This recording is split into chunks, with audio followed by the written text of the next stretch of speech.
পরের দিন স্যাম রাস্তায় বসে একটি মেয়ের ছবি আঁকছিল।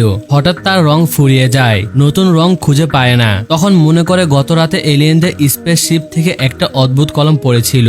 স্যাম ভাবে একবার ওই কলমটা ট্রাই করি। যেই না কলমটা দিয়ে কিছু আঁকলো, সেটা আসলে সামনে চলে এলো। টেস্ট করার জন্য সে একটা আপেল আঁকে, সাথে সাথে সত্যি আপেল হাতে এসে যায়। স্যাম খুশি হয়ে সেটা খায় আর প্রমাণ দেখাতে দৌড়ে বন্ধুর কাছে এলো, কিন্তু বন্ধু হেসে বলে তুই পাগল হয়ে গেছিস। তখন স্যাম তার সামনে একটা সোনার টুকরা আঁকলো, সাথে সাথে সেটা আসল হলো না। বন্ধু বিরক্ত হয়ে কাগজটা জানলা দিয়ে বাইরে ছুঁড়ে ফেলে। কাগজটা গিয়ে বাড়ির মালিকের মাথায় পড়ে। মালিক রাগ করে বলে ইট কে ছুড়লো, কিন্তু দেখে এটা আসল সোনা। সে চুপচাপ সেটা পকেটে ভরে নিয়ে চলে যায়। এবার বন্ধু বিশ্বাস করে কলমটা সত্যি জাদুকরি। সে উচ্ছ্বাসে বলে আরো বড় সোনা বানাও। স্যাম সঙ্গে সঙ্গে বড় সোনার টুকরা বানালো। মজা করতে করতে সে একটা বিশাল প্রাসাদ এঁকে ফেলে, যা শহরের মাঝখানে হঠাৎ দাঁড়িয়ে গেল। লোকজন আর পুলিশ হতবাক হয়ে যায়। স্যাম ভয়ে কলমের বোতাম চাপ দেয় আর পুরো প্রাসাদ উধাও হয়ে গেল।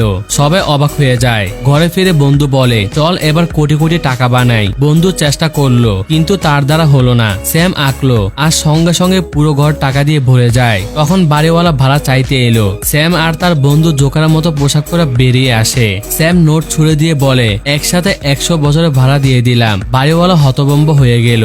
এখন স্যাম ভীষণ ধনী হয়ে গেছে। 3টা বিলাসবহুল গাড়ি কিনে মেয়েদের সাথে ঘুরতে বেরোতে লাগে। পরে অফিসে গিয়ে ক্যাশ টাকায় প্রসাদ আর ভিলা কিনে। সেখানে তার পুরনো প্রেমিকাও ছিল, যে এখন আফসোস করছে। রাতে স্যাম তার অন্ধ প্রেমিকা মেরিকে নতুন প্রসাদ দেখাতে নিয়ে আসে। সে চাইলো মেরি আন্দাজ করুক বাড়িটা কত কোটি টাকার হবে, কিন্তু মেরি আগে লোকজনের কাছে শুনেছিল 20 কোটি টাকা। স্যাম কষ্ট পেলেও আনন্দে চলতে থাকে। অতিথিরা মেরিকে অভিনন্দন জানায়। মেরি যেহেতু অন্ধ, তাই স্যাম এক মেয়েকে বলে ওকে সব বুঝিয়ে বলো, ঝাড়বাতি, সাজসজ্জা আর প্রসাদের সৌন্দর্য।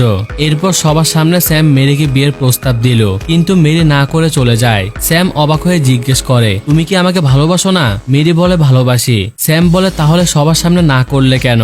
মেরি উত্তর দিল এটা তোমার ভালোর জন্য করেছি। তুমি এখন ধনী আর আমি অন্ধ। আমাকে বিয়ে করলে তোমাকে লোকে লজ্জা দিবে। তোমার জন্য পৃথিবীর যে কোনো মেয়ে পাওয়া সম্ভব। সামনের কাহিনী আরো বেশি মজাদার। দেখতে চাইলে লাইক দিয়ে কমেন্টে পার্ট 3 লিখুন।